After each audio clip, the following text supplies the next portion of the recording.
ഇപ്പോൾ നമ്മൾ ഒരുപാട് സൂപ്പർ ഹീറോസിൻ്റെ സ്റ്റോറീസ് കേട്ടിട്ടുണ്ട് ആൻഡ് ഒരുപാട് മഹാന്മാരുടെ സ്റ്റോറീസ് കേട്ടിട്ടുണ്ട് and we got inspired also right. അപ്പോൾ അതുപോലത്തെ ഒരു സൂപ്പർ ഹീറോൻ്റെ ഒരു സ്റ്റോറിയാണ് ഞാൻ ബേസിക്കലി ഇന്ന് നിങ്ങളുടെ മുമ്പിൽ ഷെയർ ചെയ്യാൻ പോകുന്നത്. നൺ അതർ ദാൻ എൻ്റെ സ്വന്തം ഉമ്മാൻ്റെ സ്റ്റോറിയാണ്. അപ്പോൾ എനിക്ക് എപ്പോഴും തോന്നാറുണ്ട് ഉമ്മാൻ്റെ സ്റ്റോറിയൊക്കെ ശരിക്കും ലോകം അറിയേണ്ടതാണ്. കാരണം അത്രത്തോളം പറയാനുണ്ട് ശരിക്കും. അപ്പോൾ ഞാനിത് വളരെ ചുരുക്കിയാണ് പറയുന്നത്. ഒരുപാട് എന്താ പറയുക, എന്നോട് പറഞ്ഞ സ്റ്റോറീസ് ഒരുപാടുണ്ട്, എനിക്ക് കണ്ടറിഞ്ഞ ഒരുപാട് കാര്യങ്ങളുണ്ട്. പക്ഷെ എല്ലാം കൂടെ എനിക്കിതൊരു വീഡിയോയിൽ ഷെയർ ചെയ്യാൻ കഴിയില്ല, കാരണം അത്രത്തോളം ഉണ്ട് ബേസിക്കലി. അപ്പോൾ ഏതായാലും മാക്സിമം ചുരുക്കിയിട്ടാണ് ഞാൻ പറയുന്നത്. അതിൻ്റെ കൂടെ എൻ്റെയും ചെറുതായിട്ട് ഞാൻ പറയും. അപ്പോൾ ബേസിക്കലി നമുക്ക് നമ്മളുടെ ഇതിലേക്ക് കിടക്കാം. അപ്പോൾ ഞാനൊരു ബേസിക്കലി ഒരു സ്റ്റോറി ടെല്ലറല്ല, അപ്പോൾ അതുകൊണ്ട് എനിക്ക് അതിൻ്റേതായിട്ടുള്ള കുറച്ച് പോരായ്മകൾ ഉണ്ടാവാം. എന്നാലും അതൊക്കെ ക്ഷമിച്ചിട്ട് എല്ലാവരും കംപ്ലീറ്റ് കേൾക്കുക. സോ നമ്മുടെ സ്റ്റോറിയിലേക്ക് കിടക്കാം. ഇമാജിൻ നിങ്ങൾ കല്യാണം എല്ലാം കഴിഞ്ഞ് നല്ല സുന്ദരമായിട്ട് പോകുന്നൊരു ജീവിതമായിരുന്നു. അതിൻ്റെ ഇടയ്ക്ക് നമ്മളുടെ ഉമ്മ പ്രഗ്നൻ്റായിട്ട് 3 മാസമൊക്കെ ആവുന്ന സമയത്ത് ഭർത്താവ് മരണപ്പെട്ടു. ഇതായിരുന്നു ഉമ്മാൻ്റെ ഫസ്റ്റ് ട്രാജഡി അല്ലേ. 3 മാസം, വെറും 3 മാസം ഗർഭിണിയാകുന്ന സമയത്ത് ഭർത്താവ് മരണപ്പെട്ടു. പിന്നെ നമുക്ക് തന്നെ അറിയാം ആ ഒരു അവസ്ഥ എത്രത്തോളം ഭയാനകമായിരിക്കും. കാരണം എന്ന് വെച്ചാൽ ഇനി എന്ത് ചെയ്യും, കാരണം അല്ലേ അത്രയും വളരെ പൂർ ഫാമിലിയിലായിരുന്നു ഉമ്മ ജനിച്ചത്. അപ്പോൾ അതുകൊണ്ട് സ്വയം ചിലവ് തന്നെ നമുക്ക് മുന്നോട്ട് കൊണ്ടുപോകാൻ കഴിയില്ല. അപ്പോൾ ഈ 3 മാസം ഗർഭിണിയായിട്ടുള്ളൊരു ഉമ്മ എന്തായിരിക്കും ആ സമയത്ത് ഒരവസ്ഥ നിൽക്കാൻ ചിന്തിച്ചാൽ കിട്ടും. അങ്ങനെ അത് കഴിഞ്ഞു. 3 മാസം, 4 മാസം, 5 മാസം, 6 മാസം കഴിഞ്ഞ് 7ാമത്തെ മാസം വേറൊരു ട്രാജഡിയും കൂടെ ഉമ്മാനെ തേടി വന്നു. അതായത് ഉമ്മാൻ്റെ സ്വന്തം അനിയത്തി മരണപ്പെട്ടു. ഓക്കെ, 7ാമത്തെ ഉമ്മ പ്രഗ്നൻ്റായിട്ട്, അതൊക്കെ പ്രഗ്നൻ്റ് സമയത്ത് നടക്കുന്ന കേട്ടോ. 7ാമത്തെ മാസം അനിയത്തി മരണപ്പെട്ടു. പക്ഷെ അതിലൊരു പ്രശ്നം എന്ന് വെച്ചാൽ അനിയത്തി മരണപ്പെടുന്നത് അനിയത്തി പ്രസവിച്ച് 7ാമത്തെ ദിവസമാണ്. എന്നുവെച്ചാൽ ഒരു പെൺകുട്ടിയെ പ്രസവിച്ചിട്ടിട്ടാണ് അനിയത്തി പോകുന്നത്. അപ്പോൾ അവരും അനാഥയാണ്. അപ്പോൾ ഓൾറെഡി ഒരു കുട്ടിയെ ഉമ്മാക്ക് ബേസിക്കലി പ്രസവിക്കുന്ന മുമ്പ് തന്നെ കിട്ടി. അതാണ് ചുരുക്കാൻ പറഞ്ഞത്. അങ്ങനെ 10ാം മാസം ഒക്കെ എന്നെ പ്രസവിച്ചു. 2 കുട്ടികൾ ബേസിക്കലി ഉമ്മാൻ്റെ കയ്യിലാണ്. 2 പേർക്കും പാല് കൊടുത്ത് വളർത്തിയത് ഉമ്മയാണ്. അപ്പോൾ ഇങ്ങനെയൊക്കെ ബേസിക്കലി അങ്ങനെ എന്താ പറയുക, 2 അനാഥ കുട്ടികളെ ഉമ്മാൻ്റെ കയ്യിൽ കിട്ടി. അങ്ങനെ ഉമ്മാക്ക് സപ്പോർട്ടായിട്ട് നിന്നിരുന്നത് ഉമ്മാൻ്റെ ഉപ്പയാണ്. ഓക്കെ, കാരണം വെച്ചാൽ വളരെ സപ്പോർട്ടായിട്ട് നിന്നിരുന്നായിരുന്നു ഉമ്മ. ഇപ്പോഴും ഞാൻ ആ സ്റ്റോറിയൊക്കെ പറഞ്ഞ സമയത്ത് ഉമ്മാക്ക് എൻ്റെ സങ്കടം ഇപ്പോഴും ഉണ്ട്. അപ്പോൾ ഞങ്ങൾക്ക് 2-3 വയസ്സായ സമയത്ത് ഉമ്മാൻ്റെ ഉപ്പയും മരണപ്പെട്ടു. അപ്പോൾ കംപ്ലീറ്റ് എന്താ പറയുക ഒരു ക്വസ്റ്റ്യൻ മാർക്കായി. ഇനി എന്ത് ചെയ്യും അല്ലേ. ഇതൊക്കെ സംഭവിക്കുന്ന ഒരു 2-3 വർഷത്തിനുള്ളിലാട്ടോ. അപ്പോൾ ഒന്ന് ആലോചിച്ച് നോക്ക്, എത്രത്തോളം ഒരു ദുരന്തങ്ങളുടെ ഘോഷയാത്രയാണ് ആ ഒരു 2-3 വർഷം ബേസിക്കലി ഉമ്മാക്ക് അനുഭവിക്കേണ്ടി വന്നത്. അപ്പോൾ ഞാൻ പലപ്പോഴും ആലോചിക്കാറുണ്ട്, എനിക്ക് ബേസിക്കലി ചെറിയ കാര്യങ്ങൾ വരുമ്പോൾ തന്നെ നമ്മൾ ആകെ ഡെസ്പായിട്ട് ആകെ എന്താ ചെയ്യേണ്ടതെന്ന് അറിയാത്തൊരു അവസ്ഥക്ക് വരുന്ന സമയത്ത് ഞാൻ ഏറ്റവും ഫ്രാങ്ക്ലി പറയാണ്, ഞാൻ എപ്പോഴും ചിന്തിക്കാറ്, ഉമ്മ അത് തരണം ചെയ്ത ഒരാളാണെങ്കിൽ നമുക്കിത് ഈസി ആയിട്ട് തരണം ചെയ്യാം. അതാണ് എൻ്റെ ഏറ്റവും എപ്പോഴും ഞാൻ വിചാരിക്കുന്ന സംഭവമാണ്. ഒരുപാട് പ്രതിസന്ധികൾ വരാറുണ്ട്. അതൊക്കെ ബേസിക്കലി ഈ ഒരൊറ്റ സിമ്പിൾ ആയിട്ടുള്ള കാര്യത്തിലൂടെ ഞാൻ മറികടക്കാൻ സാധിക്കാറുണ്ട്. Okay, that keep away. അപ്പോൾ ഏതായാലും അങ്ങനെ കംപ്ലീറ്റ് ആയിട്ട് ഒരു ക്വസ്റ്റ്യൻ മാർക്കായിരുന്നു ഉമ്മാക്ക്. ജീവിതം ഇനി എന്ത് ചെയ്യണം. 2 കുട്ടികളുണ്ട്. വളരെ ഓർത്തഡോക്സ് ആയിട്ടൊരു ഫാമിലിയായിരുന്നു ഞങ്ങളുടേത്. അപ്പോൾ അതുകൊണ്ട് തന്നെ എന്താ പുറത്തുള്ള ജോബൊന്നും സ്ത്രീകൾ ചെയ്യുന്ന അങ്ങനത്തെ ഒരു ഹിസ്റ്ററി നമ്മുടെ എന്താ പറയുക കുടുംബത്തിലുണ്ടായിരുന്നില്ല. അപ്പോൾ അങ്ങനെ നിൽക്കുന്ന സമയത്ത് നമ്മൾ 2 പേരെയും എന്താ പറയുക നോക്കാൻ വേണ്ടി എന്ത് ചെയ്യും. അപ്പോൾ നമുക്കറിയാം സ്വാഭാവികമായിട്ടും വളരെ ചെറുപ്പമായിരുന്നു. If I am not wrong 20 below ഒക്കെയാണ് ഉമ്മാൻ്റെ പ്രായം. അപ്പോൾ ആ സമയത്താണ് ഇങ്ങനത്തെ ഒരു സിറ്റുവേഷൻ വരുന്നത് മനസ്സിലാക്കണം. അത്രത്തോളം ഇമ്മച്യൂറായിട്ടൊരു സമയത്താണ് ഇത്രത്തോളം വലിയ ദുരന്തങ്ങൾ ഫേസ് ചെയ്യേണ്ടി വരുന്നത്. അപ്പോൾ ആ സമയത്ത് ഉമ്മാക്ക് ഒരുപാട് മാരേജ് പ്രപ്പോസൽ ഒരുപാട് വന്നു. കാരണം വെച്ചാൽ അത്രയും ചെറുപ്രായത്തിലാണ്. പിന്നെ ഉമ്മ വളരെ സുന്ദരിയായിരുന്നു. നോട്ട് ജോക്കിങ്, കാരണം ഞാൻ പഴയ ഫോട്ടോസ് കണ്ട് പറയാണ്. അപ്പോൾ അതുകൊണ്ട് ഒരുപാട് കല്യാണ ആലോചനകൾ വന്നിട്ടുണ്ടായിരുന്നു. അപ്പോൾ ഉമ്മ വളരെ സ്റ്റേണായിട്ട് പറഞ്ഞ കാര്യം എന്ന് വെച്ചാൽ ഉമ്മ ചെയ്യില്ല. കാരണം ഉമ്മാക്ക് ആകെ നോക്കേണ്ടത് ഈ 2 കുട്ടികൾ എന്ത് ചെയ്യും. കല്യാണം കഴിച്ച് പോയി കഴിഞ്ഞാൽ ഉറപ്പായാലും ഉമ്മാക്ക് അറിയാം സ്വാഭാവികമായിട്ടും വേറെ നോക്കാൻ കഴിയില്ല. അപ്പോൾ സത്യം പറഞ്ഞാൽ ഇതാണ് സാക്രിഫൈസിങ് ദെയർ ലൈഫ് അല്ലേ, ജസ്റ്റ് ഫോർ 2 ചിൽഡ്രൻ. അതാണ് ശരിക്കും അവിടെ സംഭവിച്ചത്. അപ്പോൾ ഒരുപാട് എനിക്ക് ഓർമ്മ വന്നിട്ട് പോലും ഞാൻ വെറുതെ പറയില്ല, എനിക്ക് ഓർമ്മ വന്നിട്ട് പോലും ഞാൻ ഉണ്ടാകുന്ന സമയത്ത് വീട്ടിലേക്ക് കല്യാണാലോചനകൾ വന്ന സമയം ഉണ്ടായിരുന്നു. അപ്പോൾ അപ്പോഴൊക്കെ ഉമ്മ വളരെ ഇമോഷണൽ നല്ല എന്താ പറയുക ദേഷ്യത്തോടെയാണ് അവരോടൊക്കെ പറയാറ്, വേണ്ട അതിൻ്റെ ആരും ഇങ്ങോട്ട് വരണ്ട അങ്ങനെ പറഞ്ഞ് ഞാനിപ്പോഴും ഓർക്കുന്നുണ്ട്. അപ്പോൾ എന്താ പറയുക, അങ്ങനെ മാരേജ് പ്രപ്പോസൽസ് എല്ലാം തട്ടി നീക്കി ഒരൊറ്റ നിശ്ചയത മാത്രമേ ഉണ്ടായിരുന്നുള്ളൂ, നമ്മൾ എങ്ങനെയെങ്കിലും നോക്കണം അല്ലേ, 2 കുട്ടികൾ എന്താ ചെയ്യേണ്ടത്. അപ്പോൾ കാരണം ഉമ്മ പോയി കഴിഞ്ഞാൽ ഉമ്മക്കറിയാം ഉറപ്പായാലും പിന്നെ എന്താ പറയുക എനിക്കും എന്താണ് എൻ്റെ പെങ്ങൾക്കും, കാരണം വെച്ചാൽ പെങ്ങൾ തന്നെയാണ്. അപ്പോൾ എന്താ പറയുക ഞങ്ങൾക്ക് ഒരിക്കലും എന്താ പറയുക നമ്മളെ നോക്കാൻ ആളുണ്ടാവില്ല എന്ന് ഉമ്മക്ക് അറിയായിരുന്നു. അപ്പോൾ അതായിരുന്നു ഉമ്മാൻ്റെ ഏറ്റവും വലിയൊരു മുമ്പുള്ളൊരു പ്രതിസന്ധി. അപ്പോൾ അങ്ങനെ അതൊക്കെ ബേസിക്കലി അതൊക്കെ പ്രപ്പോസൽസൊക്കെ ഒരു ഭാഗത്ത് എന്താണ് മാറ്റി നിർത്തി. അപ്പോൾ ഇനി ഉമ്മാക്ക് എന്താ പ്രശ്നം വെച്ചാൽ കുടുംബക്കാരുടെ കയ്യിൽ നിന്ന് കൂടുതൽ എന്താ പറയുക ഫിനാൻഷ്യൽ സപ്പോർട്ട് കിട്ടാൻ ബുദ്ധിമുട്ടാണ്. കാരണം ഞാൻ പറഞ്ഞില്ല ഓൾറെഡി നല്ല പൂർ ഫാമിലിയാണ് നമ്മളുടെ ഉമ്മാൻ്റെ പിന്നെ ബ്രദേഴ്സൊക്കെ ഈ ഓട്ടോറിക്ഷ ഓടുന്ന ആൾക്കാരും അങ്ങനത്തെ വളരെ ചെറിയ ജോബ് എടുക്കുന്ന ആളുകളാണ്. അപ്പോൾ അവരെ കൊണ്ട് അവരുടെ കുടുംബം തന്നെ നോക്കാൻ ബുദ്ധിമുട്ടാണ്. അപ്പോൾ പിന്നെ ഉമ്മാനെയും പിന്നെ ഈ 2 കുട്ടികളെയൊക്കെ നോക്കാൻ that's not possible for them. അപ്പോൾ അതുകൊണ്ട് തന്നെ ഉമ്മ നിർബന്ധിതമായി ഒരു ജോലിയിലേക്ക് പ്രവേശിക്കണം. പക്ഷേ പഠനം പാതി വഴിയിൽ നിർത്തിയ ഉമ്മക്ക് ഒരിക്കലും നല്ലൊരു ജോബ് കിട്ടില്ല എന്ന് നമുക്കറിയാം. അപ്പം അങ്ങനെ മാത്രമല്ല പുറത്തുനിന്ന് പോയിട്ട് ജോബ് ചെയ്തിട്ടുള്ള ഒരു പരിചയമില്ല. അപ്പോൾ ആ സമയത്ത് ഉമ്മ എന്താ ചെയ്ത വെച്ചാൽ നമ്മുടെ തൊട്ടടുത്ത് ഒരു വീടുണ്ടായിരുന്നു. അപ്പോൾ അവിടെ നമ്മളുടെ ഈ അടയ്ക്ക പൊളിക്കാറുള്ള സംഭവമുണ്ട്. അതായത് നമ്മൾ അടയ്ക്കണ്ടല്ലോ, ഓക്കെ, അടയ്ക്ക ബേസിക്കലി അത് പൊളിച്ചിട്ടാണ് നമ്മൾ വിളിക്കുക, ഓക്കെ. അപ്പോൾ അത് പൊളിക്കാൻ വേണ്ടിയിട്ട് ഈ 2 കുട്ടികളെയും രാവിലെ എന്താണ് കയ്യിലെടുത്തിട്ട് ഉമ്മ അങ്ങോട്ട് പോകും. എന്നിട്ട് അവിടെ നിന്ന് അടക്ക പൊളിച്ചിട്ട് പിന്നെ ഒരു ഉച്ച അല്ലെങ്കിൽ വൈകുന്നേരമൊക്കെ ആകുന്ന സമയത്ത് തിരിച്ചു വരും. അതൊക്കെ ചെറിയ നമ്മുടെ എക്സ്പെൻസിനൊക്കെ അത് മതിയായിരുന്നു ആ സമയത്ത്. പക്ഷേ നമ്മൾ പിന്നെന്താ പറയുക വലുതായി വരികയാണ്. അതിൻ്റെ കൂടെ തന്നെ എന്താ പറയുക എക്സ്പെൻസുകളും കൂടി വരികയാണ്. അപ്പോൾ അത് പോരാതെ വന്നു, ഓക്കെ. അപ്പോൾ ഉമ്മ എന്ത് ചെയ്തു വെച്ചാൽ ഒന്ന് വേറെ ജോലിയിലേക്ക് പ്രവേശിച്ചു. അതും തൊട്ടടുത്ത കുറച്ച് പിന്നെ 1 കിലോമീറ്ററൊക്കെ ഉള്ളിലുള്ളൊരു കമ്പനി ഉണ്ടായിരുന്നു. കമ്പനി എന്ന് വെച്ചാൽ നമ്മളെ കൊപ്ര കമ്പനിയാണ്. കൊപ്ര കമ്പനി നിങ്ങൾക്ക് അറിയാം അല്ലേ, തേങ്ങ കൊപ്ര ആക്കുന്ന ഒരു കമ്പനിയാണ്.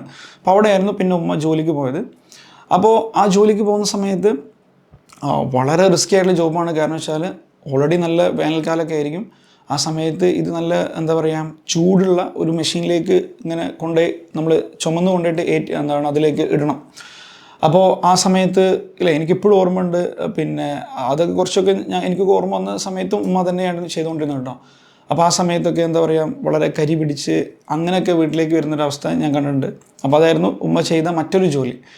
പക്ഷേ ഇതിൻ്റെ കൂട്ടത്തിൽ നിങ്ങൾ ഉമ്മാൻ്റെ ആ സമയത്ത് റൂട്ടീൻ കേട്ട് കഴിഞ്ഞാൽ ഞാൻ തന്നെ ഇപ്പം ഞെട്ടി പോകുന്നുണ്ട്. എങ്ങനെയാണ് ഒരു സ്ത്രീ പോട്ടെ ഒരു മനുഷ്യൻ എങ്ങനെയാണ് അത്രത്തോളം ഹാർഡ് വർക്ക് ചെയ്യാൻ പറ്റുമെന്ന് ഞാൻ പല സമയത്തും ചിന്തിക്കാറുണ്ട്. കാരണം ഉമ്മാക്ക് ഇതിൻ്റെ കൂട്ടത്തിൽ വീട് പിന്നെ ഉണ്ടാക്കാനുള്ളൊരു ആഗ്രഹം എന്ന് വെച്ചാൽ അങ്ങനെ നിർബന്ധിതമായി. കാരണം വെച്ചാൽ നമ്മൾ 2 കുട്ടികളും ഇവരെല്ലാം നമുക്ക് ഒരാളെ ആശ്രയിച്ച് കഴിയുന്നതിനൊരു പരിധി ഉണ്ടല്ലോ. അപ്പോൾ ഉമ്മ എന്ത് ചെയ്തു വെച്ചാൽ സ്വന്തമായിട്ടൊരു വീട് വെക്കാൻ വേണ്ടി തീരുമാനിച്ചു. അപ്പോൾ വീട് വെക്കാൻ ഒരിക്കലും നമുക്കറിയാം ഈ ഒരൊറ്റ ജോബ് കൊണ്ട് തീരൂല. അപ്പോൾ ഉമ്മ എന്തെന്ന് വെച്ചാൽ അതിന് വേണ്ടിയിട്ടുള്ള പ്രയത്നങ്ങൾ ആദ്യം സ്റ്റാർട്ട് ചെയ്തു. ഒക്കെ വളരെ കണ്ണിങ് പ്ലാനിങ്ങോടെ ഉണ്ട്. അതാണ് എനിക്ക് ഏറ്റവും വലിയ അത്ഭുതം. ഒക്കെ നമ്മൾ കണ്ണിങ് പ്ലാനൊക്കെ ഉണ്ടാക്കിയിട്ട് ഉമ്മ എസ്റ്റിമേഷൻ വെച്ചിട്ട് എന്നെ ഏറ്റവും അത്ഭുതപ്പെടുത്തിയ സംഭവം എന്ന് വെച്ചാൽ ഉമ്മാൻ്റെ ബജറ്റ് കണ്ടിട്ടുണ്ട്. ഉമ്മ ഉണ്ടാക്കിയ ബജറ്റ് ഉണ്ട്. അതായത് ഇത്ര എക്സ്പെൻസ് വരും, അതിന് ഇത്ര എന്താ പറയുക ഓരോ ദിവസത്തിന് നമ്മൾ അതിലേക്ക് അടയ്ക്കേണ്ടി വരും. അങ്ങനെ കംപ്ലീറ്റ് പ്ലാനിങ്ങോട് കൂടെയാണ് ഉമ്മ വീട് പണി തുടങ്ങിയത്. ഞാൻ എപ്പോഴും പറയാറുണ്ട്, അത് മാത്രമല്ല എൻ്റെ എക്സ്പെൻസുകൾ കറക്റ്റ് എഴുതി വെച്ചിട്ടുണ്ട്. ഞാൻ എപ്പോഴും പറയാറുണ്ട് എൻ്റെ രക്തത്തിലൊരു അക്കൗണ്ടൻറ്റ് ഓൾറെഡി ഉണ്ടായിരുന്നു. അത് ഉമ്മാൻ്റെ ആ ഒരു സംഭവം ഉണ്ടായിരുന്നു. ഞാൻ എപ്പോഴും പറയാറുണ്ട്. അപ്പോൾ ഈ വീട് പണിക്ക് വേണ്ടിയിട്ട് ഉമ്മ കുറച്ച് എക്സ്പെൻസ് കൂട്ടിയിട്ടുണ്ട്. അപ്പോൾ അതുകൊണ്ട് ഈ ഒരു ജോബ് കൊണ്ട് മാത്രം ഒരു വീട് നിർമ്മിക്കാൻ കഴിയില്ല. അപ്പോൾ ഉമ്മ എന്താ ചെയ്തു വെച്ചാൽ ഉമ്മ ഫസ്റ്റ് ടാപ്പിംഗ് ജോബ് രാവിലെ ടാപ്പിംഗ് എന്ന് വെച്ചാൽ നിങ്ങൾക്കറിയാം റബ്ബർ വെട്ടാൻ പോകും. അതൊക്കെ ഉമ്മ പരിശീലിച്ച് അതൊക്കെ റെഡിയായി വന്ന് ടാപ്പിംഗ് അതിപ്പോൾ ഒരു 4-5 മണിയാവുന്ന സമയത്ത് ഉമ്മ ടാപ്പിങ്ങിന് പോകും. രാവിലെ 4-5 മണിയാവുന്ന സമയത്ത് ഉമ്മ ടാപ്പിങ്ങിന് പോകും. പിന്നെ ഉമ്മ അതിൻ്റെ കൂടെ പശുവിനെ വാങ്ങി. പശു അതിൻ്റെ പിന്നെ പാല് കലർന്ന് മിൽമേൽ കൊണ്ടുപോയി ഇതൊക്കെ ഉമ്മ ചെയ്യണ്ടോ. ആദ്യം ടാപ്പിംഗ് 4 മണി ആകുന്ന സമയത്ത് ഉമ്മ ടാപ്പിംഗ് ചെയ്ത് വരണം. എന്നിട്ട് അത് വെറുതെ ടാപ്പിംഗ് ചെയ്താൽ പോരാ, അതെന്ത് ചെയ്യണം, അത് തന്നെ ഒരു ഷീറ്റാക്കി മാറ്റിയിട്ട് അതും ഉമ്മ ചെയ്യണം. അതിനുശേഷം എന്ത് ചെയ്യണം, നമ്മളുടെ മിൽമ അല്ലേ, മിൽമയിൽ പോയിട്ട് പാല് സ്വന്തം പശുണ്ട്, പശുവിൻ്റെ പാല് കറന്ന് മിൽമയിൽ കൊണ്ടേക്കണം. അത് ഉമ്മ സ്വന്തം കൊണ്ടേക്കണം. അതിന് ശേഷമാണ് ഉമ്മാക്ക് ജോബിന് പോകാൻ പറ്റുക. ഓക്കെ, ജോബിന് പോകണം. ഓക്കെ, അപ്പോൾ ഇങ്ങനെയായിരുന്നു ഉമ്മാൻ്റെ ആ സമയത്തൊരു റൂട്ടീൻ. അപ്പോൾ അതിനിടയിൽ ഞങ്ങൾ രണ്ടുപേരും നോക്കും വേണം അല്ലേ. അപ്പോൾ ഒന്ന് ആലോചിച്ച് നോക്കി എത്രത്തോളം ആ സമയത്തുള്ളൊരു കഷ്ടപ്പാട് ആലോചിച്ച് നോക്കി. എന്നിട്ട് പിന്നെ അങ്ങനെ വീട് നിർമ്മിക്കാൻ ഉമ്മ തുടങ്ങി. അതിൽ എന്നെ അത്ഭുതപ്പെടുത്തിയ ആ വീടിൻ്റെ പ്ലാനിങ് കോസ്റ്റും അതെങ്ങനെയാണ് കണ്ടെത്തിയതൊക്കെയാണ് എന്നെ അത്ഭുതപ്പെടുത്തിയത്. അപ്പോൾ ഞാൻ ഇന്നലെ ഉമ്മാനോട് അതിനെക്കുറിച്ച് ചോദിക്കുമായിരുന്നു. അതായത് പിന്നെ എത്രയായിരുന്നു അതിൻ്റെ കോസ്റ്റ്, എത്രയായിരുന്നു, അതെങ്ങനെയൊക്കെയാണ് നിങ്ങൾ ഉണ്ടാക്കിയത്, അങ്ങനെ ചോദിക്കുമായിരുന്നു. സത്യത്തിൽ ഉമ്മ വളരെ ഇമോഷണലായിട്ടാണ് സംസാരിച്ചുകൊണ്ടിരുന്നത്. ഇപ്പോൾ അതിൻ്റെ കൂട്ടത്തിൽ തന്നെ ഞാൻ അതിൻ്റെ കൂട്ടത്തിൽ പറയുകയാണ്, ഇപ്പം ഞാൻ ഉണ്ടാക്കിയൊരു വീടുണ്ട്. ആ വീട് ബേസിക്കലി ഞാൻ വിചാരിച്ചിരുന്നത് കംപ്ലീറ്റ് വീട് പൊളിച്ചിട്ട് പുതിയ വീട് നിർമ്മിക്കാനാണ് ഞാൻ വിചാരിച്ചിരുന്നത്. പക്ഷെ അപ്പോഴൊക്കെ എനിക്ക് ഈ വീടിൻ്റെ സ്റ്റോറി എനിക്കറിയാം. അപ്പോൾ എനിക്ക് എപ്പോഴും ഒരു നിർബന്ധം ഉണ്ടായിരുന്നു, ആ വീട് ബേസിക്കലി ഒരിക്കലും നമ്മൾ എന്ത് ചെയ്യാൻ പാടില്ല, അത് അത്രത്തോളം വലിയൊരു എന്താ പറയുക, ഒരു ഹാർഡ് വർക്കിൻ്റെ എന്താ നമ്മൾ പറയുക, ഒരു സൈനാണ്. അപ്പോൾ അത് കംപ്ലീറ്റ് തുടച്ച് നീക്കാൻ പാടില്ല എന്ന് എനിക്കൊരു നിർബന്ധം ഉണ്ടായിരുന്നു. അപ്പോൾ ഞാൻ എന്താ ചെയ്തു വെച്ചാൽ, ശരിക്കും പറയുകയാണെങ്കിൽ എൻ്റെ ഉമ്മ ഉണ്ടാക്കിയ വീടില്ലേ, ആ വീടിന് എക്സ്റ്റെൻഡ് ചെയ്തിട്ടാണ് ഞാൻ ഇപ്പോൾ വീട് ഉണ്ടാക്കിയിട്ടുള്ളത്. അത് കംപ്ലീറ്റ് പൊളിച്ച് മാറ്റിയിട്ടില്ല. അത് പൊളിച്ച് മാറ്റിയായിരുന്നു എനിക്ക് എക്സ്പെൻസ് വൈസ് ആണെങ്കിലും ഞാൻ വിചാരിച്ച മോഡൽ വൈസൊക്കെ അതായിരുന്നു ഏറ്റവും നല്ലത്. പക്ഷേ എനിക്ക് ഈ ഒരു സെൻറ്റിമെൻ്റൽ പിന്നെ ഉള്ളത് കാരണം ഞാൻ ഒരിക്കലും അത് ചെയ്തിട്ടില്ല. അപ്പോൾ എനിവേ, അപ്പോൾ ഏതായാലും ഉമ്മ പറഞ്ഞത് 1,05,000 രൂപയ്ക്കാണ് വീടിൻ്റെ കംപ്ലീറ്റ് കോൺട്രാക്റ്റ് കൊടുത്തത്. അതായത് പിന്നെ അന്നത്തെ 1,05,000 നിങ്ങൾ ഇപ്പോഴത്തെ കമ്പയർ ചെയ്യാൻ പാടില്ല കേട്ടോ. അപ്പോൾ ഇത് ഞാൻ പറയുന്നത് 2002 2003 ആ സമയത്തൊക്കെയുള്ള സംഭവമാണ്. അപ്പോൾ 1,05,000 രൂപയ്ക്കാണ് നമ്മൾ കോൺട്രാക്റ്റ് എന്ന് വെച്ചാൽ ഫ്രം ഫൗണ്ടേഷൻ ടിൽ നമ്മളുടെ ഈ വാർപ്പൊക്കെ കംപ്ലീറ്റ് ചെയ്യുന്നത്. അല്ലാതെ ഫുൾ വർക്കല്ല. പിന്നെ നമ്മൾ തേപ്പ് അങ്ങനത്തെ പല വയറിങ് അതൊക്കെ വേറെ ഉണ്ട്, പ്ലംബിങ് വേറെ ഉണ്ട്. ഇത് ഞാൻ പറഞ്ഞത് വെറുതെ ആ ബിൽഡിങ്ങിന് വേണ്ടി മാത്രം 1,05,000 രൂപയാണ് ബേസിക്കലി ഉമ്മാക്ക് പിന്നെ ഈ എന്താ പറയുക ഈ ഒരു നമ്മുടെ കോൺട്രാക്ടർക്ക് നമ്മൾ കൊടുത്തത്. ഓക്കെ, അപ്പോൾ ഈ 1,05,000 എന്നെ അത്ഭുതപ്പെടുത്തിയെന്ന് വെച്ചാൽ ഉമ്മ എന്ത് ചെയ്തു, ആ കോൺട്രാക്ടറുടെ അടുത്ത് പോയിട്ട് തിരിച്ച് വേറൊരു കോൺട്രാക്ട് ഇങ്ങോട്ട് പിടിച്ച്. അതെന്താണെന്ന് വെച്ചാൽ ഉമ്മ പറഞ്ഞു വെച്ചാൽ, ഞങ്ങളുടെ വീട് കുറച്ച് താഴെയാണ്, റോഡ് കുറച്ച് മുകളിലും, അതായത് നമ്മുടെ ലോറിയൊക്കെ വരുന്ന റോഡ് ഏകദേശം ഒരു 400 മീറ്റർ ഒക്കെ അപ്പുറം വീട് താഴെയാണ്. ഇപ്പം ഞാൻ റോഡൊക്കെ ശരിയാക്കിയിട്ടുണ്ട്. അന്ന് അങ്ങനെ റോഡ് ഉണ്ടായിരുന്നില്ല. അപ്പോൾ നമ്മൾ നടക്കാൻ മാത്രമേ പറ്റുള്ളൂ, വണ്ടിയൊന്നും അതിലൂടെ ഒരു വാഹനം വരില്ല, നമുക്ക് നടക്കാൻ മാത്രമേ പറ്റുള്ളൂ. അപ്പോൾ അങ്ങനത്തെ ഒരു സ്ഥലമായിരുന്നു നമ്മളത്. അപ്പോൾ ഉമ്മ ഒരു കോൺട്രാക്ട് എടുത്തു വെച്ചാൽ, കാരണം അവിടെയാണ് ഈ ലോഡ് തട്ടുക, അതിലേക്കുള്ള നമ്മുടെ ബ്രിക്സും പിന്നെ സാൻഡും എല്ലാം മുകളിലെ തട്ടുക. അപ്പോൾ ഉമ്മ അങ്ങോട്ട് പോയിട്ടൊരു കോൺട്രാക്ട് എടുത്തു. ഒരു കാര്യം ചെയ്യും, ഞാൻ ആ മണൽ എന്ത് ചെയ്യാം, ഉമ്മ പറയാണ്, ഞാൻ ആ മണൽ ഇങ്ങോട്ട് എത്തിക്കാം, ആ കല്ല് ഇങ്ങോട്ട് എത്തിക്കാം എന്ന് ഉമ്മ പറഞ്ഞു. ഓക്കെ, അങ്ങോട്ട് പോയിട്ട് കോൺട്രാക്ട് എടുത്തു 3,000 രൂപയ്ക്ക്. ഞാൻ നല്ല ഉമ്മാൻ്റെ കണക്ക് നോക്കിയായിരുന്നു. അപ്പോൾ 3,000 റുപ്പീസിനാണ് ഉമ്മ തിരിച്ചാ കോൺട്രാക്ട് എടുത്തത്. ഓക്കെ, 3,000 റുപ്പീസിന് തിരിച്ച് കോൺട്രാക്ട് എടുത്തു.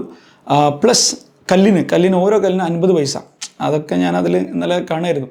50 പൈസയായിരുന്നു ഒരു കല്ലിന് ഉമ്മ അയാളുടെ കയ്യിൽ നിന്ന് തിരിച്ചു വന്ന് 50 പൈസ. അപ്പോൾ ഇതൊക്കെ ചെയ്യേണ്ടപ്പോഴാണെന്ന് വെച്ചാൽ, ഞാൻ പറഞ്ഞില്ലേ നിങ്ങൾ നേരത്തെ റൂട്ടീൻ്റെ ഇടയിലാണ് ഇതൊക്കെ ചെയ്യേണ്ടത് കേട്ടോ. അതായത് ഞാൻ നേരത്തെ പറഞ്ഞ രാവിലെ ടാപ്പിംഗ്, അതിനുശേഷം നമ്മളുടെ എന്താ പറയുക പശുവിനെ കറക്കുന്നു, അതിനുശേഷം ഞാൻ പറഞ്ഞ പിന്നെ കൊപ്ര ജോബിന് പോകുന്നു. അതിനുശേഷം വന്നിട്ട് രാത്രി 7-8 മണി വരെ എന്ത് ചെയ്യും ഉമ്മ ഈ പിന്നെ ജോബ് ചെയ്തുകൊണ്ടിരിക്കും. പിന്നെ അന്നൊന്നും നമുക്ക് അത്രത്തോളം സഹായിക്കാൻ പറ്റുന്ന അവസ്ഥയായിരുന്നില്ല, കാരണം ചെറിയ കുട്ടികളായിരുന്നു. അപ്പോൾ പിന്നെ കഴിയുന്ന അത്രയൊക്കെ എനിക്കും ചെറിയ ഓർമ്മ ഉണ്ട്. ഞാൻ മണലൊക്കെ നമ്മളെ ചെറിയ ഇതിലൊക്കെ നമ്മൾ കൊണ്ടുവരുന്നത്. പക്ഷേ മെയിനായിട്ട് ഉമ്മ മാത്രമായിരുന്നു. ആൻഡ് ബിലീവ് മീ, ആ കല്ലുണ്ടല്ലോ, നമ്മളുടെ വെട്ടുകല്ലുണ്ടല്ലോ, ഏകദേശം 35 കിലോ 40 കിലോ വേണ്ടും. അങ്ങനത്തെ ഒരു വീടിന് വേണ്ട, ഇപ്പം ഞാൻ ആ വീടിൻ്റെ ഫോട്ടോ കാണിച്ചിട്ടുണ്ട്. ആ വീടിന് വേണ്ട കംപ്ലീറ്റ് കല്ല് ഉമ്മ സ്വന്തം ഏറ്റി ഇങ്ങോട്ട് കൊണ്ടുവന്നതാണ്. ഓരോ കൊല്ലിനും 50 പൈസ സേവ് ചെയ്യാൻ വേണ്ടിയിട്ട് ഉമ്മ ചെയ്താണ്. മാത്രമല്ല അതിന് വേണ്ട എല്ലാ സിമെൻറ്റും അതുപോലെ തന്നെ എല്ലാ എന്താ പറയുക മണലും എല്ലാം ഉമ്മ ഏറ്റി ഇങ്ങോട്ട് കൊണ്ടുവന്നാണ്. അപ്പോഴാണ് നിങ്ങൾക്ക് ഈ പൈസൻ്റെ കാര്യമല്ല, പൈസ പോട്ടെ, പക്ഷേ ഇതൊക്കെ ചെയ്തിട്ടാണ്, അത്രത്തോളം സാക്രിഫൈസ് ചെയ്തിട്ട്, സാക്രിഫൈസ് അല്ല ആലോചിച്ച് നോക്കുന്നത്. എനിക്ക് തന്നെ സത്യത്തിൽ ഞാനത് കേട്ടിട്ട് ഇന്നലെ സത്യത്തിൽ കരച്ചിൽ വരുമായിരുന്നു. കാരണം നമുക്ക് അത്രത്തോളം ഒരു എന്താ പറയുക വീട് വേണം നിർബന്ധമായിട്ടും ഉമ്മാക്ക് എന്താണ് ഒരു അത്രത്തോളം എന്താ പറയുക അല്ലേ, നമ്മളൊരു ഉറപ്പിച്ചിട്ട് ഉള്ള ഒരു ദൃഢനിശ്ചയം അല്ലേ. അപ്പോൾ ആ ഒരു സമയത്ത് ഉമ്മ ഇത്രയും കാര്യങ്ങളാണ് എൻ്റെ കൂടെ ചെയ്തത്. വെറും പൈസ ഉണ്ടാക്കുക മാത്രമല്ല, പൈസ ഡെഫിനറ്റ്ലി ഞാൻ പറഞ്ഞ പോലെ ഓൾറെഡി ഒരുപാട് ജോബ് എടുത്തിട്ടാണ് പൈസ ഉണ്ടാക്കുന്നത്. അതിന് പുറമെ ഈ 1,05,000 കുറയ്ക്കാൻ വേണ്ടിയിട്ട് ഇത് വീണ്ടും ചെയ്തിട്ടാണ് ഉമ്മ ജോബ് ഉണ്ടാക്കി. പിന്നെ പഞ്ചായത്തിന് ഒരു 25,000 രൂപ കിട്ടി. അതും ഉമ്മ പറഞ്ഞു, പഞ്ചായത്തിന് ഒരു 25,000 റുപ്പീസ് പഞ്ചായത്തിന് കിട്ടിയിരുന്നു. അപ്പോൾ ബാക്കിയുള്ള എമൗണ്ടൊക്കെ കംപ്ലീറ്റ് ആയിട്ട് ഉമ്മ ഉണ്ടാക്കിയതാണ്. അപ്പോൾ ഇങ്ങനെയായിരുന്നു ഞാൻ കാണിച്ച വീട്. ഈ രീതിയിലാണ് ഉമ്മ ഉണ്ടാക്കിയത്. അപ്പോൾ എങ്ങനെ പിന്നെ ഞാൻ പൊളിച്ച് നിൽക്കുക, ഒരിക്കലും കഴിയില്ല അല്ലേ. അപ്പോൾ അതിൻ്റെ ഒരു ബേസാണ് ഇപ്പം എൻ്റെ വീട്. ഓക്കെ, കാരണം അതും ഒന്ന് ഉണ്ടാക്കിയ എക്സ്റ്റൻഷനാണ് എൻ്റെ വീട്. ഓക്കെ, സോ ഇതാണ് വീടുമായി ബന്ധപ്പെട്ട് ഉള്ളൊരു സ്റ്റോറി എന്ന് പറഞ്ഞാൽ. ഓക്കെ, അപ്പോൾ ഉമ്മ ഒരുപാട് കടങ്ങൾ വാങ്ങിയിരുന്നു, ഒരുപാട് ഉമ്മാനെ സഹായിച്ച ഒരുപാട് ആളുകളുണ്ട്. അപ്പോൾ അവരുടെ കയ്യിൽ നിന്ന് കടം വാങ്ങി, പിന്നെ കുറച്ച് ലോൺ എടുത്തു. ഉമ്മാൻ്റെ ചെറിയ 1-2 സ്വർണ്ണം ഉണ്ടായിരുന്നു, അതെല്ലാം കംപ്ലീറ്റ് ഇട്ടു. ഞാൻ ഉമ്മാൻ്റെ കയ്യിലോ എവിടെയും സ്വർണ്ണം എനിക്ക് കണ്ടതായിട്ട് ഓർമ്മയില്ല. ഇപ്പോൾ ഞാനൊക്കെ ഇതായിട്ട് മാത്രം വാങ്ങിക്കൊടുത്തതല്ലാതെ അതിന് മുമ്പ് ഒരു സ്വർണം പോലും ഉമ്മ എന്താ പറയുക ഇടുന്നത് ഞാൻ കണ്ടിട്ടില്ല. കാരണം അതൊക്കെ എല്ലാം ഇതിന് വേണ്ടിയിട്ട് കംപ്ലീറ്റ് എന്താ പറയുക ഇതിന് വേണ്ടിയിട്ട് ചിലവാക്കിയതാണ്. അതിൻ്റെ കൂട്ടത്തിൽ ഞങ്ങൾ രണ്ടുപേരും പഠിപ്പിക്കുകയാണ്. അതാണ് അതിൻ്റെ ഏറ്റവും വലിയ സംഭവം. അതിൻ്റെ കൂട്ടത്തിൽ എനിക്ക് അതിൻ്റെ കൂടുതൽ പറയാൻ കാരണം വെച്ചാൽ ഇത് എത്രത്തോളം ഞാൻ എന്താ പറയുക എന്തായാലും പറയാം, എനിക്ക് ചില വാക്കുകൾ കിട്ടുന്നില്ല. ഓക്കെ, അപ്പോൾ കടപ്പെട്ടിരിക്കുന്നു എന്ന് വെച്ചാൽ എനിക്ക് ഒരു പെരുന്നാൾ പോലും നമ്മുടെ നാട്ടിലൊക്കെ ഒരു പെരുന്നാളിന് ഡ്രസ്സ് അങ്ങനെ എല്ലാവരും എടുക്കും. അപ്പോൾ ഒരു പെരുന്നാളിന് പോലും ഡ്രസ്സില്ലാത്തൊരു പെരുന്നാൾ എനിക്കോ എൻ്റെ സിസ്റ്ററിനും ഉണ്ടായിട്ടില്ല. എല്ലാ പെരുന്നാൾക്കും ഉമ്മ ഇതിൻ്റെ ഇടയിൽ നമുക്ക് ഡ്രസ്സ് ഉണ്ടാകും. കാരണം അത്രത്തോളം നിർബന്ധമായിരുന്നു ഉമ്മക്ക്. എന്താ പറയുക, എത്ര കഷ്ടപ്പെടുന്നുണ്ടെങ്കിൽ നമ്മളത് അറിയിക്കാൻ പാടില്ല എന്നുള്ള ഒരു സംഭവമായിരുന്നു. ഓക്കെ, അപ്പോൾ ഏതായാലും ഇതിൻ്റെ ഇടയിൽ ഈ വീട് പണിയൊക്കെ ആയ സമയത്ത് പിന്നെ ഇതൊന്നും പണം പോരാതെ വന്നു. അതായത് കാരണം വെച്ചാൽ നിങ്ങൾക്കറിയാം എത്രത്തോളം എന്താണ് പണം കണ്ടെത്തണമെങ്കിൽ ഉമ്മാക്ക് ഞാൻ പറഞ്ഞില്ല കൊപ്രപ്പണി ഉണ്ടല്ലോ, 70 രൂപയായിരുന്നു, 70 പെർ ഡേ ആയിരുന്നു ഉമ്മാൻ്റെ കൂലി. 70 രൂപ. അത് ഇൻക്രിമെൻറ്റ് ഓരോ വർഷം 10 രൂപ ഇൻക്രിമെൻറ്റ്. അപ്പോൾ ഉമ്മ അവിടെ നിന്ന് പോരുന്ന സമയത്ത് 110 രൂപയായിരുന്നു ഉമ്മാക്ക് കിട്ടിക്കൊണ്ടിരുന്ന ഒരു പൈസ. അത് വെച്ചിട്ട് വേണം അതൊക്കെ മാനേജ് ചെയ്യാൻ. അപ്പോൾ അത് തികയാതെ വന്ന സമയത്ത് ഉമ്മ ആ ജോബ് വിട്ട് വേറെ ജോബിലേക്ക് ഇറങ്ങി. അതായത് ഇത്രയും കാലം വീടിൻ്റെ അടുത്ത് തന്നെ ആയിരുന്നുകൊണ്ട് ഉമ്മക്ക് അത്ര വലിയ പ്രശ്നമായിരുന്നില്ല. പക്ഷേ ഈ പൈസ തികയാതെ വന്ന സമയത്ത് ഉമ്മക്ക് പിന്നെ നിർബന്ധമായി അതായത് പുറത്ത് ജോബ് പോകേണ്ടി വന്നു. അപ്പോൾ ഉമ്മ എന്ത് ചെയ്യുന്നത് വെച്ചാൽ നമ്മുടെ സെൻറ്ററിങ് വർക്ക് ഉണ്ടാവില്ല, നമ്മളെ ബിൽഡിംഗ് കൺസ്ട്രക്ഷൻ വർക്ക് ഉണ്ടാവില്ലേ, അതിൻ്റെ ഹെൽപ്പറായിട്ട് അസിസ്റ്റൻ്റായിട്ട് പോയി. അപ്പോൾ പിന്നെ നമ്മൾ ടൗണിലൂടെയൊക്കെ ഇങ്ങനെ എനിക്കിപ്പോൾ ഓർമ്മയുണ്ട്, മുഷിഞ്ഞ് വേണം ഇങ്ങനെ ടൗണിലൂടെയൊക്കെ നടക്കാൻ.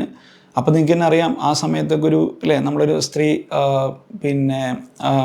പുറത്തധികം ഇറങ്ങാത്ത, പക്ഷേ എല്ലാ ദിവസവും രാവിലെ അതേപോലെ ജോബിന് പോകണം. അത് ഒരുപാട് പേരുടെ കൂടെ അങ്ങനെ ജോബിന് പോകണം. അതൊക്കെ ഒരൊറ്റ കാര്യത്തിന് വേണ്ടി മാത്രമാണ്. അത് വീടിൻ്റെ കടങ്ങൾ തീർക്കണം, ഞങ്ങൾ രണ്ടുപേരും നോക്കണം അല്ലേ, ആ ഒരു ഒറ്റ ചിന്ത ഉണ്ടായതുകൊണ്ട് ഇതൊന്നും ഉമ്മാക്കിൻ്റെ മുമ്പിലൊരു പ്രശ്നമായിരുന്നില്ല. ഞാനിത് ചോദിക്കുന്ന സമയത്ത് ഉമ്മാക്കുന്നൊരു പ്രശ്നമായിട്ട് തോന്നിയിട്ടേ ഇല്ല. അതൊക്കെ നോർമൽ ചെയ്യുന്ന പോലെ ഉമ്മ ചെയ്തിട്ടുള്ളൂ. അപ്പോൾ അങ്ങനെ ഒരു എന്താ പറയുക ഇതിലും ഒരുപാട് സ്ട്രഗിൾ ഉമ്മ ചെയ്തിട്ടുണ്ടോ, അതെല്ലാം കൂടെ എനിക്ക് എന്താ പറയുക ഒരു സ്റ്റോറിയായിട്ട് പറയാൻ കഴിയില്ല. അപ്പോൾ ഉമ്മ ഒരുപാട് സ്റ്റോറീസിനോട് പറഞ്ഞു, അതിൽ ഏറ്റവും ചുരുക്കിയിട്ടുള്ള കാര്യങ്ങളാണ് ഞാൻ പറഞ്ഞത്. അപ്പോൾ ഇതായിരുന്നു എൻ്റെ ഉമ്മാൻ്റെ ഒരു സ്റ്റോറി. അപ്പോൾ ഇനി ഉമ്മാൻ്റെ കുറച്ചും കൂടെ കാര്യങ്ങൾ അറിയണമെങ്കിൽ എൻ്റെ ഒരു സക്സസ് സ്റ്റോറിയും കൂടെ അറിയണം. കാരണം അതിനൊക്കെ പുറകിൽ ഈ ഒരൊറ്റ ഉമ്മ മാത്രമാണ്. അപ്പോൾ ഈ ഒരു എന്താ പറയുക കണ്ടീഷനിലൂടെ ഞാനത് കണ്ടു വളർന്നതുകൊണ്ട് എനിക്കും വെറുതെ ഇരിക്കാൻ പറ്റിയില്ല. എന്നെക്കൊണ്ടാവുന്നത് പോലെ ഞാനും ഒരുപാട് ഉമ്മാനെ സഹായിച്ചിട്ടുണ്ട്. അപ്പോൾ എനിക്കിപ്പോഴും ഓർമ്മയുണ്ട്, ഞാൻ ഏറ്റവും 6ാം ക്ലാസ്സിലൊക്കെ ആയ സമയത്താണ് ഞാൻ ആദ്യമായിട്ട് പത്രം ഇടാൻ പോകുന്നത്. ഫസ്റ്റ് നമുക്ക് കൂടുതലൊന്നും ചെയ്യാൻ കഴിയാത്തതുകൊണ്ട് പത്രം ഇടാൻ പോകുന്നത് 6ാം ക്ലാസ് ഞാനൊരു രാവിലെ 5 മണിയല്ല അതിന് മുമ്പ് എണീക്കും. എന്നിട്ട് ഒരു 5 മണി 4:30 ആവുന്ന സമയത്ത് പത്രം ഇടാൻ പോകും. അപ്പോൾ പത്രം ഇട്ടിട്ട് അങ്ങനെ കുറച്ച് പൈസയൊക്കെ ഞാൻ ഉണ്ടാക്കാൻ തുടങ്ങി. പക്ഷേ അത് ചെറിയ എമൗണ്ട് ആയിരുന്നു. പിന്നെ ഞാൻ കുറച്ച് കഴിഞ്ഞ സമയത്ത് ഒരു 8ാം ക്ലാസ്സൊക്കെ ആയ സമയത്ത് കുറച്ച് ഇല്ലീഗലായിട്ടുള്ള കുറച്ച് കാര്യങ്ങൾ ചെയ്യാൻ തുടങ്ങി. അതായത് മണൽ മാഫിയ. ഓക്കെ, നമ്മുടെ ഇതിൻ്റെ കൂടത്തിനൊരു കാര്യത്തിനും പറയണ്ടോ, ഉമ്മയും ഈ വീട് നിർമ്മിക്കാൻ വേണ്ടി കുറേ മണൽ ഉമ്മ പുഴയിൽ പോയിട്ട് വാരി കൊണ്ടുവന്നാണ്. ഓക്കെ. ഉമ്മ സ്വന്തം പോയിട്ട് മണൽ വാരി കൊണ്ടുവന്നിട്ട്, അതും ഇതിൻ്റെ കൂട്ടത്തിൽ പറയേണ്ടതാണ്, ഞാൻ മറന്നുപോയതാണ്. ഓക്കെ, അത് ഉമ്മ ഇന്നലെ പറഞ്ഞതാണ്. ഉമ്മ സ്വന്തമായിട്ട് പോയിട്ട് മണൽ വാരി വന്ന് അങ്ങനെ കുറേ എമൗണ്ട് സേവ് ചെയ്തിട്ടുണ്ട്. Okay, fine. അപ്പോൾ ഏതായാലും ഞാൻ മണൽ വാരാൻ പോയി. അപ്പോൾ 8ാം ക്ലാസ് മുതലൊക്കെ മണൽ മാഫിയായിരുന്നു. അപ്പോൾ അതിൽ എന്താ പറയുക, കംപ്ലീറ്റ് ഇതേപോലെ ഇല്ലീഗലായിട്ടുള്ള സംഭവം നമുക്കറിയാം. പക്ഷെ എന്നാലും അന്ന് അതല്ലാതെ വേറെ നിവൃത്തിയില്ല, നമുക്ക് പൈസ അത്രയും അത്യാവശ്യമായിട്ട് വന്ന സമയമായിരുന്നു. അപ്പോൾ 8ാം ക്ലാസ് മുതൽ ഞാൻ അങ്ങനെ മണൽ വരാൻ പോയി. പിന്നെ അതിൻ്റെ കൂട്ടത്തിൽ തന്നെ ഞാൻ പിന്നെ ചെയ്യുന്നൊരു പരിപാടി എന്താ വെച്ചാൽ, നമ്മുടെ ഈ നമ്മൾ എന്താ പറയുക, അടയ്ക്കാത്തോട്ടം ഉണ്ടാവും. തോട്ടം എന്ന് പറഞ്ഞാൽ നിങ്ങൾ പാടല്ല, തോട്ടം എന്ന് പറയാറില്ലേ, ആ തോട്ടത്തിൽ നമുക്ക് ഇതിങ്ങനെ കളച്ച് മറിക്കണം. അപ്പോൾ അതിന് വേണ്ടി കോൺട്രാക്റ്റ് എടുക്കാറുണ്ട്. അപ്പോൾ ഞാനത് എന്ത് ചെയ്യും, ഒരു പാടം ഫുള്ളായിട്ട് ഞാൻ കോൺട്രാക്റ്റ് എടുക്കാറുണ്ട്. അപ്പോൾ അത് രാവിലെ എന്ത് ചെയ്യും, സ്കൂളിൽ പോകുന്നതിന് മുമ്പ് ഞാനത് കളയ്ക്കാൻ പോകും. എന്നിട്ട് സ്കൂൾ കഴിഞ്ഞിട്ട് വന്നിട്ട് വീണ്ടും കളയ്ക്കാൻ പോകും. അങ്ങനെ അതും ഞാനതിൻ്റെ കൂട്ടത്തിൽ ചെയ്തിരുന്നു. പിന്നെ സാറ്റർഡേ സൺഡേ ഒക്കെ ആയിരിക്കും നോർമലി നമ്മൾ പിന്നെ മണൽ വരാൻ പോകാം. കാരണം അധികം സ്കൂളൊക്കെ കട്ട് ചെയ്യായിരിക്കും കേട്ടോ. നമ്മൾ സ്കൂളൊക്കെ വല്ലപ്പോഴൊക്കെ അങ്ങനെ പോകാറുള്ളൂ. സാറ്റർഡേ സൺഡേ ഒന്നും പോകാറില്ല ബേസിക്കലി. അപ്പോഴൊക്കെ നമ്മൾ മണൽ വരാൻ പോകും. അപ്പോൾ അങ്ങനെയൊക്കെയായിരുന്നു ആ സമയത്തുണ്ടായിരുന്നൊരു സംഭവം. പിന്നെ 10ാം ക്ലാസ് കഴിഞ്ഞു. അപ്പോഴൊന്നും നമ്മൾ പഠനം എന്ന് പറഞ്ഞാൽ നമ്മളെ ഭാഗത്ത് പോയിട്ടില്ല. നമുക്കൊന്നും ഒരിക്കലും പഠിക്കാനുള്ളൊരു ആഗ്രഹമില്ല. കാരണം എങ്ങനെയെങ്കിലും എൻ്റെ ഒരു ലക്ഷ്യം എന്ന് വെച്ചാൽ എങ്ങനെയെങ്കിലും ഒരു ജോലി ഉണ്ടാക്കിയിട്ട്, ഏതെങ്കിലും ജോലി, അത് ഒരിക്കലും ഞാൻ ചിന്തിച്ചിട്ട് പോലില്ല ഒരു ഓഫീസിൽ നിന്നിട്ട് ജോലി ആയിരിക്കും ചിന്തിച്ചിട്ട് പോലില്ല. എന്തെങ്കിലും വല്ല പിന്നെ കൂലിപ്പണിയോ ചെയ്തിട്ട് ഉമ്മാക്ക് റെസ്റ്റ് കൊടുക്കണം, അതായത് എൻ്റെ ഏറ്റവും വലിയൊരു ആഗ്രഹം. അപ്പോൾ പിന്നെ 10ാം ക്ലാസ് കഴിഞ്ഞ് ആ സമയത്ത് പിന്നെ ഞാൻ അപ്പോൾ അതിനിടയിൽ മണൽ വാരൽ എപ്പോഴും ഉണ്ട് കേട്ടോ. അപ്പോൾ അതിനുശേഷം ഞാൻ പിന്നെ എന്ത് ചെയ്തു വെച്ചാൽ ഉമ്മാനെ സഹായിക്കാൻ തുടങ്ങി. അതായത് ഉമ്മ പോകുന്ന സെൻറ്ററിങ് വർക്ക് ഉണ്ടല്ലോ, അപ്പോൾ സാറ്റർഡേ സൺഡേ ഞാൻ ഉമ്മാൻ്റെ കൂടെ പോവും, ഉമ്മാൻ്റെ കൂടെ ജോബിന് പോവും. പിന്നെ കുറച്ച് കഴിഞ്ഞപ്പോൾ ഉമ്മാക്ക് റെസ്റ്റ് കൊടുക്കുന്നത്, സാറ്റർഡേ സൺഡേ ഉമ്മാക്ക് റെസ്റ്റ് കൊടുക്കും, ഞാൻ മാത്രം പോവും, ബാക്കിയുള്ള ദിവസങ്ങളിൽ ഉമ്മ പോവും. അങ്ങനെയായിരുന്നു നമ്മുടെ എന്താണ് സെൻറ്ററിങ് വർക്കിന് അങ്ങനെയായിരുന്നു പോയിരുന്നത്. പിന്നെ അതിനുശേഷം എന്താ പറയുക, +1 +2 ഒക്കെ കഴിഞ്ഞു. അതിനുശേഷം ഞാനൊരു ഓയിൽ മില്ല് വള്ളുവമ്പ്രം എന്നുള്ള സ്ഥലത്ത്, മഞ്ചേരി അപ്പുറം വള്ളുവമ്പ്രം എന്ന സ്ഥലത്ത് ഒരു ഓയിൽ മില്ലിൽ ഞാൻ അവിടെ നിന്നു 2 മാസം അവിടെ നിന്നു. അതിൻ്റെ കൂട്ടത്തിൽ ഞാൻ പറയേണ്ടത്, എനിക്ക് ഏറ്റവും റിസ്ക്കി ആയിട്ടുള്ള തോന്നിയ, ഞാൻ പോയിട്ടുള്ളതിൽ ഏറ്റവും റിസ്ക്കി ആയിട്ട് തോന്നിയിട്ടുള്ള ജോബ് എന്താ വെച്ചാൽ, ഞാൻ റോഡ് പണിക്ക് വരുന്നു. ഞാൻ എടുക്കാത്ത ജോബില്ല, റോഡ് പണിക്ക് വരുന്നു. അത് വളരെ വലിയ റിസ്ക് ആയിട്ടുള്ള ജോബായിട്ട് എനിക്ക് തോന്നിയത്. കാരണം നമ്മൾ ഓൾറെഡി നല്ല വെയിലായിരിക്കും, അതിൻ്റെ കൂട്ടത്തിൽ ആ ടാറിൻ്റെ ചൂടും എല്ലാം കൂടെ നല്ല റിസ്ക് ആയിട്ട് അതും അതിൻ്റെ കൂടെ പോയിരുന്നു. പിന്നെ ഞാൻ ഈ പറഞ്ഞ വള്ളുവമ്പ്രം എന്നുള്ള സ്ഥലത്ത് പിന്നെ എന്താ പറയുക ഓയിൽ മില്ലിൽ നിന്നിരുന്നു. അപ്പോൾ എൻ്റെ +2 കഴിഞ്ഞിട്ട് ഞാൻ ശരിക്കും പറയുകയാണെങ്കിൽ പഠനം നിർത്താൻ വേണ്ടി നിൽക്കുകയായിരുന്നു. കാരണം എനിക്ക് ഒരിക്കലും എന്താ പറയുക, ഇനി എന്താ ചെയ്യണമെന്ന് അറിയില്ല. നമുക്ക് ആകെ ഉള്ളത് ഉമ്മാക്ക് റെസ്റ്റ് കൊടുക്കണം. ഉമ്മാനെ അവിടെ ഉമ്മ ഇനി പണിക്ക് പോകാൻ പാടില്ല. ഞാൻ പോയിട്ട് ഉമ്മാക്ക് എന്ത് ചെയ്യണം, പിന്നെ റെസ്റ്റ് കൊടുക്കണം. ഇതായിരുന്നു ആകെയുള്ളൊരു ആഗ്രഹം. പക്ഷേ എന്താ പറയുക, എല്ലാവരും നിർബന്ധിച്ചിട്ട് പറഞ്ഞു നീ ഡിഗ്രിക്ക് പോയിക്കോ, ഓക്കെ, അതും കൂടെ കഴിഞ്ഞിട്ട്, കാരണം ഇനി പഠിക്കാൻ പറ്റില്ലല്ലോ. അപ്പോൾ ഉമ്മയും പറഞ്ഞു ഡിഗ്രിക്ക് പോയിക്കോ. അങ്ങനെ ഞാൻ ഡിഗ്രിക്ക് പോയി. അതിൻ്റെ കൂട്ടത്തിൽ ഞാൻ എന്ത് ചെയ്യും, സാറ്റർഡേ സൺഡേ ഞാനതിന് പോവും. അതിൻ്റെ കൂട്ടത്തിൽ കാറ്ററിംഗ് വർക്ക് ഉണ്ടാവാറുണ്ട്, കാറ്ററിംഗ് വർക്കിന് അതിന് പോകാറുണ്ട്. ഓക്കെ, പിന്നെ ഇതേപോലെ തന്നെ മണൽ വാരൽ സ്ഥിരമായിട്ടുണ്ട്, രാവിലെ വൈകുന്നേരമൊക്കെ സ്ഥിരമായിട്ട് മണൽ വാരൽ നടക്കുന്നുണ്ട്. അങ്ങനെ ഞാൻ ഡിഗ്രി അതിൻ്റെ ഇടയിൽ കംപ്ലീറ്റ് ആയി. പക്ഷേ അതിൽ സന്തോഷ വാർത്ത എന്ന് വെച്ചാൽ ഡിഗ്രിയിൽ I got A first rank. Okay, അതായത് നമ്മുടെ കോളേജിലെ ഫസ്റ്റ് റാങ്ക് എനിക്കായിരുന്നു. അതെങ്ങനെയാണെന്ന് വെച്ചാൽ എവിടെ നിന്നൊക്കെ ഒരു ഇത് വന്നിട്ട് ഇങ്ങനെ പോയാൽ ശരിയാവില്ല എന്ന് വിചാരിച്ചിട്ട് പഠിക്കാൻ തുടങ്ങി.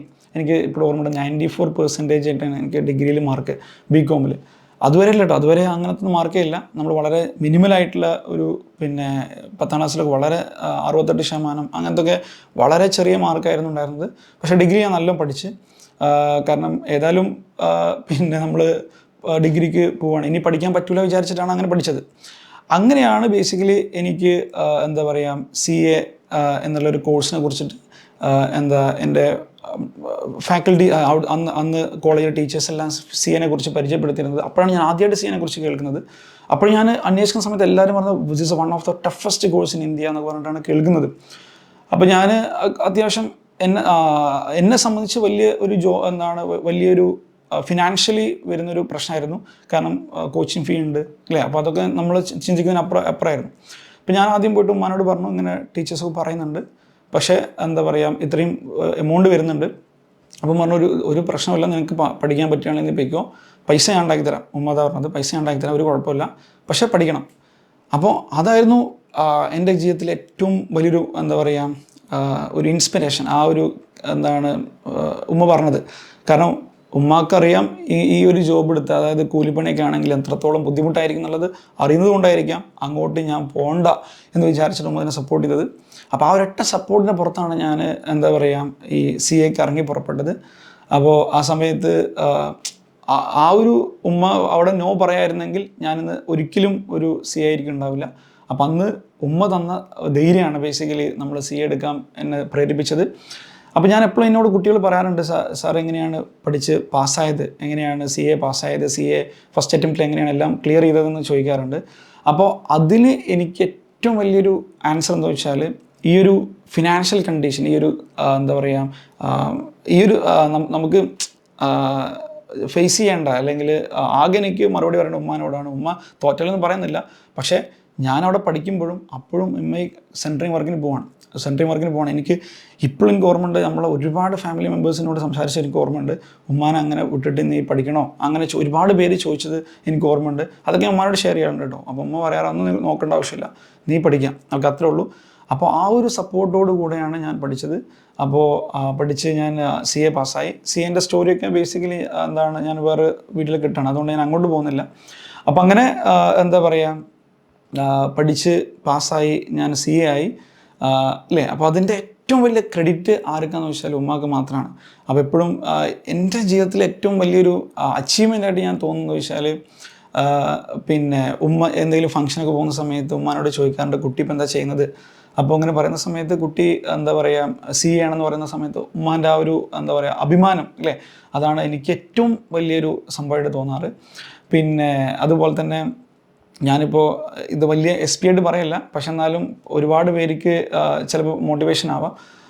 ഞാൻ എൻ്റെ വീടിൻ്റെ അടുത്തുള്ള എല്ലാ വീട്ടിലേക്കും ഇതേപോലെ തന്നെ കൺസ്ട്രക്ഷൻ റിലേറ്റഡ് ആയിട്ട് വർക്കുമായിട്ട് പോയിട്ടുണ്ടാവും, അധികം വീട്ടിലേക്ക് പോകാറുണ്ട്. അപ്പോൾ ഞാനിപ്പോൾ കാറിലൊക്കെ പോകുന്ന സമയത്ത് അപ്പോൾ അവരൊക്കെ ബേസിക്കലി എന്നോട് വന്നിട്ട് അതിൻ്റെ സന്തോഷം അറിയിക്കാറുണ്ട്, നിന്നെ എങ്ങനെ കാണാൻ പറ്റുന്നതിൽ നല്ല സന്തോഷം എന്ന് പറഞ്ഞിട്ട് അവർ നമ്മളോട് ഓപ്പണായിട്ട് പറയാറുണ്ട്. അതൊക്കെ കേൾക്കും വല്ലാത്തൊരു സന്തോഷമാണ്. അപ്പോൾ ഇതൊക്കെ ഞാൻ മെയിനായിട്ട് പറയാൻ കാരണം വെച്ചാൽ എൻ്റെ സ്റ്റോറിയും കൂടെ ഞാൻ അതിൻ്റെ ഇടയിൽ കൂട്ടാൻ കാരണം വെച്ചാൽ ആ സ്റ്റോറിൻ്റെ പുറകിലും ആരുടെ സാക്രിഫൈസ് മാത്രമാണ്, ഉമ്മാൻ്റെ സാക്രിഫൈസ് മാത്രമാണ്. അപ്പം അത് അല്ലേ ഒന്ന് ആലോചിച്ച് നോക്കുക നിങ്ങൾ, ഒരു ജീവിതം ഒരു ക്വസ്റ്റ്യൻ മാർക്കായിട്ട് മാത്രം നിന്നിരുന്നൊരു സ്ഥലത്തു നിന്ന് അവിടുന്ന് ഒരു എന്താണ് ഒരു അത്രയും കരുത്തോടു കൂടെ ജീവിതം മുന്നോട്ട് നയിച്ചിട്ട് പിന്നെ ഒരാളെ പഠിപ്പിച്ച് CA ആക്കി അല്ലേ, ലൈഫ് സെറ്റിലാക്കി കൊടുത്തു. മറ്റാളെ ഇപ്പം എൻ്റെ പെങ്ങളെ നല്ല രീതിയിൽ കെട്ടിച്ചയച്ചു, എല്ലാം സെറ്റാക്കി. പിന്നെ ആൾക്ക് പിന്നെ പഠിക്കാൻ താല്പര്യമില്ല പറഞ്ഞിട്ടാണ് കേട്ടോ അങ്ങനെ കെട്ടിച്ചയച്ച് പിന്നെ എല്ലാം സെറ്റാക്കിയത് ഈ ഒരൊറ്റ വ്യക്തി മാത്രമാണ്. അപ്പോൾ ആ സ്റ്റോറി ഇനിയും ഒരുപാട് കാര്യങ്ങൾ സ്റ്റോറി പറയാനുണ്ട്. അപ്പോൾ ഞാൻ അമ്മയോടൊക്കെ ചോദിച്ചിട്ട് ഇനി എന്തെങ്കിലും സ്റ്റോറീസൊക്കെ ഞാൻ ഇടയ്ക്ക് ഷെയർ ചെയ്യാം. അപ്പോൾ ഏതായാലും ഇതാണ് ഞാൻ പല കുട്ടികളോടും പറയാറുള്ളത്, നമുക്ക് ഫിനാൻഷ്യലി ഒരുപാട് പ്രോബ്ലംസ് ഉണ്ടാവാറുണ്ട്. നമ്മുടെ ജീവിതത്തിൽ ഒരുപാട് പ്രതിസന്ധികൾ, ഇപ്പോൾ റിസൾട്ടൊക്കെ ഫെയിൽ ചെയ്യുന്ന സമയത്ത് നമ്മൾ വിചാരിക്കും നമ്മൾ ഭൂമിക്ക് താഴേക്ക് പോയി, നമുക്ക് എന്താ പറയുക ഇനി എങ്ങനെ ഇതിൽ നിന്ന് റിക്കവർ ചെയ്യും. അപ്പോൾ ഒക്കെ ചിന്തിക്കേണ്ട കാര്യം എന്ന് വെച്ചാൽ ഇതിലും വലിയ എന്താ പറയുക പ്രതിസന്ധികളോടൊക്കെയാണ് ഉമ്മ വന്നത്. അപ്പോൾ ഉമ്മക്ക് അതൊന്നും ഒരു പ്രശ്നമായിരുന്നില്ല. നമുക്കൊരു ജീവിതത്തിൽ ലക്ഷ്യം ഉണ്ടെങ്കിൽ അല്ലേ, ഇത് ശരിക്കും പറഞ്ഞാൽ നമുക്ക് ആ വീടിൻ്റെ ഒക്കെ കേസുകൾ ആലോചിച്ച് നോക്കി, ആ വീട് നിർമ്മിക്കാൻ വേണ്ടിയിട്ട് ഉമ്മ ഒരു തീരുമാനം എടുത്തു. ആ തീരുമാനം എക്സിക്യൂട്ട് ചെയ്യാൻ വേണ്ടി എന്തൊക്കെ സാക്രിഫൈസ്, എന്തൊക്കെ ഹാർഡ് വർക്ക് ചെയ്യുന്ന ആലോചിച്ച് നോക്കിയില്ലേ. ആ അന്നത്തെ റൂട്ടീനൊന്ന് ആലോചിച്ച് നോക്കി, ഒരു പിന്നെ സ്ത്രീ രാവിലെ 4 മണി മുതൽ തുടങ്ങുന്ന ടാപ്പിംഗ് മുതൽ പിന്നെ പശുവിൻ്റെ ഇതാക്കൽ പ്ലസ് പിന്നെ ഈ സെൻറ്ററിങ് വർക്കും അല്ലെങ്കിൽ കൊപ്ര വർക്കും പിന്നെ വന്നിട്ട് വീണ്ടും മണലേറ്റുക, കല്ലേറ്റുക, അങ്ങനെ 8 മണി വരെ കണ്ടിന്യൂസ് ഒരു റോബോട്ട് വർക്ക് ചെയ്യുന്ന പോലെ വർക്ക് ചെയ്തിട്ട് ഉണ്ടാക്കിയൊരു വീടാണ്. അപ്പോൾ അതാണ് ഒരു ലക്ഷ്യം നമുക്കുണ്ടെങ്കിൽ ആ ലക്ഷ്യം നമുക്ക് എപ്പോഴും നേടിയെടുക്കാൻ പറ്റും അല്ലേ. അപ്പോൾ ഇത് വളരെ ചെറിയൊരു മോട്ടിവേഷനായിട്ടുള്ളൊരു വീഡിയോ ആയിരിക്കാം. അപ്പോൾ അതുകൊണ്ട് നിങ്ങൾക്ക് മോട്ടിവേഷൻ ആയി എന്ന് തോന്നുകയാണെങ്കിൽ എന്ത് ചെയ്യുക, നിങ്ങളെ മറ്റുള്ള ഫ്രണ്ട്സിനൊക്കെ ഷെയർ ചെയ്യുക. അപ്പോൾ ഏതായാലും പിന്നെ എൻ്റെ ഉമ്മാനെ നിങ്ങൾ കണ്ടിട്ടില്ലെങ്കിൽ എന്താണ് ഞാൻ ജസ്റ്റ് ഒരു ഫോട്ടോ എന്തെങ്കിലും ഇതിൻ്റെ കൂടെ ഇടാം. അപ്പോൾ ഉമ്മാനെല്ലാവരും കാണണം അല്ലേ, കാരണം വെച്ചാൽ അത്രത്തോളം കാണേണ്ട ഒരു വ്യക്തിയാണ്, അത്രത്തോളം ആദരിക്കപ്പെടേണ്ട ഒരു വ്യക്തിയാണ് ഉമ്മ. കാരണം അല്ലേ നമ്മുടെ എല്ലാവർക്കും എല്ലാവരും വിചാരിക്കുന്ന സംഭവം വെച്ചാൽ നമ്മുടെ ജീവിതത്തിൽ നമ്മുടെ ഇഷ്ടപ്പെട്ടവരൊക്കെ പിരിഞ്ഞു പോയാലോ അല്ലെങ്കിൽ മരണപ്പെട്ടു പോയാലോ നമ്മൾ പിന്നെ ജീവിതം എല്ലാം എന്ന് വിചാരിക്കുന്ന ആളുകൾക്ക് അതൊന്നുമല്ല. നമുക്ക് ഒരുപാട് കാര്യങ്ങൾ ചെയ്യാൻ പറ്റും. അത് നല്ല ഇനിയിപ്പോൾ നിങ്ങൾ പഠിച്ച ജോലിയൊന്നും ആയിട്ടില്ല എന്നാലും കുഴപ്പമില്ല, നമുക്ക് വിചാരിച്ച കാര്യങ്ങൾ നമുക്ക് ചെയ്യാൻ പറ്റും. അതിനൊക്കെ ഒരു ഉദാഹരണമാണ് ഉമ്മ. അപ്പോൾ എല്ലാവരും പിന്നെ നല്ല രീതിയിൽ മറ്റുള്ളവർക്ക് ഷെയർ ചെയ്യാം. Anyway, so thank you very much.